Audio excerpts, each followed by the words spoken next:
Beautiful day, y'all. All right, today we're looking at number 4. We are talking about 15 red flags that the Bible speaks about concerning relationships. And for number 4, it is bitterness and unforgiveness. So, a recurring warning in the New Testament is the root of bitterness, which can act like a poison within a relationship or a community. So our warning, it comes from Ephesians chapter 4, verse 31 and 32. It instructs, all bitterness, wrath, anger, clamor, and slander must be removed from you, along with all malice.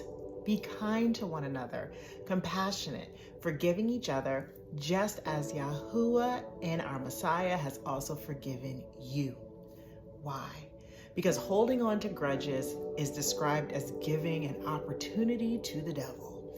Ephesians 4, verse 26 and 27 states, be angry and yet do not sin. Do not let the sun go down on your anger, and do not give the devil an opportunity.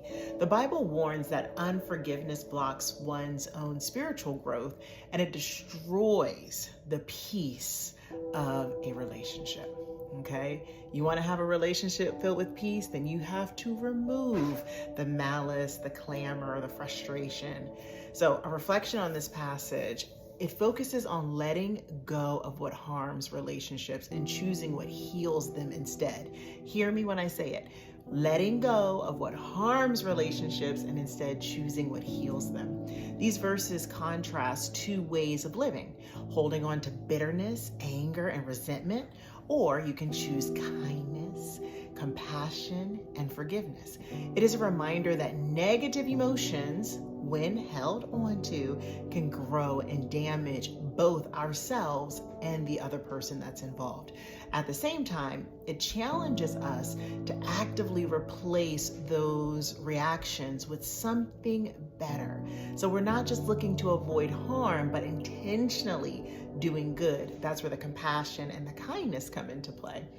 Forgiveness is the passage, forgiveness in this passage, it's really rooted in the example of grace. And that's huge because that example of grace comes from our Messiah and our Heavenly Father. So much grace has been demonstrated towards us as a result of knowing them.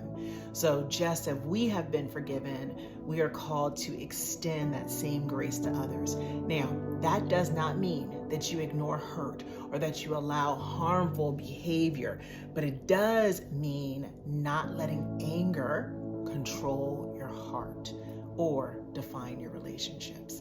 It's not fun or cute to be like, yeah, I'm petty, y'all. I do the petty things. Why are you allowing yourself to be pulled down to somebody else's level? When you decide and choose to be petty, you are allowing someone else's actions to control you, i.e. you now have a puppet master. So think about that the next time you decide, I want to be petty. The verses that we looked at today highlights that kindness and compassion, they are choices, especially when they are the hardest to give. So remember to let go of bitterness before it takes root, because that is a choice as well. Instead, I want you to choose kindness, even when it's difficult, and I want you to practice forgiveness as a path to freedom. Questions for you to reflect on. Is there any bitterness or anger that you're holding on to right now that you need to release? Number 2, how do you typically respond when you hurt? Do you react or do you respond with intention? There's a reason they have that saying, hurt people hurt people. Are you someone who acts out whenever you've been hurt?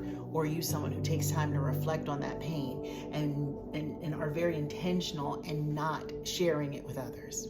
And number 3, what would it look like for you to choose kindness or forgiveness in a difficult situation?